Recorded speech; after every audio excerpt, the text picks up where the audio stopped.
বিসমিল্লাহির রহমানির রহিম। প্রিয় ভিউয়ার্স, অ্যানি কুকিংয়ের পক্ষ থেকে আপনাদেরকে স্বাগতম জানাচ্ছি আমি রুকসানা।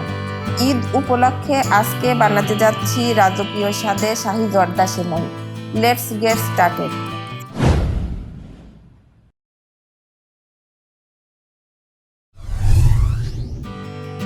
এর জন্য লাগবে সেমাই। আমি এখানে 200 গ্রাম সেমাই নিয়ে নিচ্ছি। সেমাইটাকে আমি ভেঙে টুকরো টুকরো করে নিচ্ছি।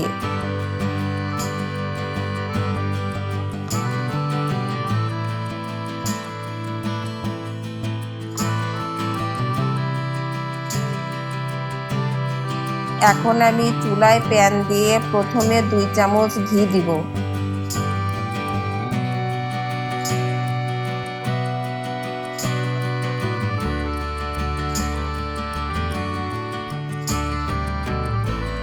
আর লাগবে বাদাম। আমি এখানে 3 ধরনের বাদাম নিয়ে নিয়েছি, কাজু, পেস্তা ও কাঠবাদাম 1 মুঠো করে। আর দিচ্ছি কিশমিশ।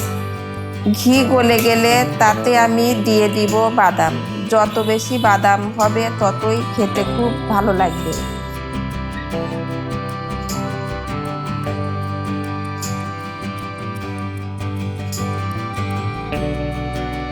বাদামগুলো আমি হালকা ব্রাউন করে ভেজে নিচ্ছি।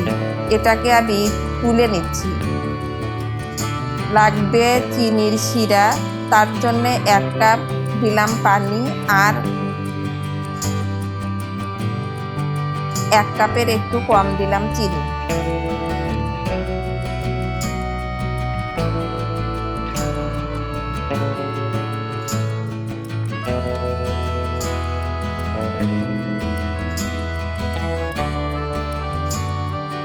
চিনিটা গলে যাওয়ার পর অপেক্ষা করছি একটা বলক আসার জন্য। এই শিরাটা খুব ঘন করা যাবে না, কারণ এই শিরা দিয়েই সেমাইটা সিদ্ধ হবে। বলক ভালো করে আসলেই এটা আমি নামিয়ে নেব। এখন সেমাই ভাজবো। তার জন্য প্যানে 2 চামচ ঘি দিয়ে দিলাম।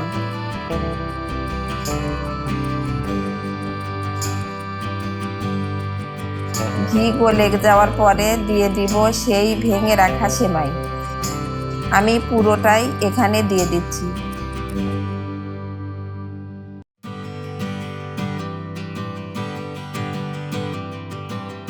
চুলার আঁচটা কিন্তু কম থাকবে, কম আঁচে সেমাইটা ভাজবো এবং লালচে করে ভাজবো। বেশি তাপে যদি এটাকে ভাজতে যান তাহলে দ্রুত পুড়ে যাবে, তাই হালকা করে আস্তে আস্তে গোল্ডেন করে ভেজে নিতে হবে। ভাজতে ভাজতে একটা সময় দেখবেন সেমাইটা একটু কমে যাবে। দেখতে পাচ্ছেন কমে গেছে, কিন্তু কালারটা খুব সুন্দর এসেছে। এ পর্যায়ে এখন আমি দিব চিনির শিরা। সম্পূর্ণটাই দিয়ে দিচ্ছি এবং প্যান ধুয়ে কিছুটা পানি দিয়ে দিচ্ছি। পানি দেওয়ার পর চুলার আঁচটা একটু বাড়িয়ে দিচ্ছি যেন দ্রুত বলক চলে আসে।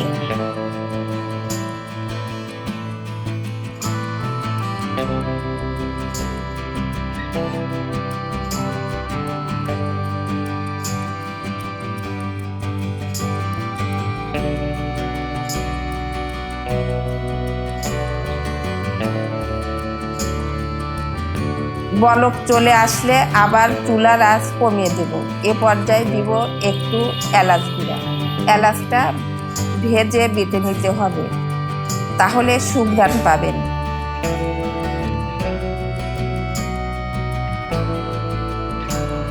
এখন দিয়ে দিচ্ছি সেই ভেজে রাখা বাদাম। বাদাম দিয়ে হালকা হাতে নেড়ে নিচ্ছি। জর্দা সেমাই বিভিন্নভাবে রান্না করা যায়, এক একজন এক একভাবে রান্না করে। তবে এভাবে যদি রান্না করেন ঘি, বাদাম, সাদা এলাচের ঘ্রাণ ছড়িয়ে পড়বে এবং খেতেও খুব টেস্টি হবে। ঈদের দিনের জন্য রান্নাটা খুবই স্পেশাল হবে।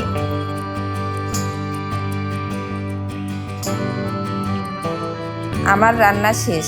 আমি এখন এটাকে নামিয়ে নিচ্ছি। এবার পরিবেশনের পালা।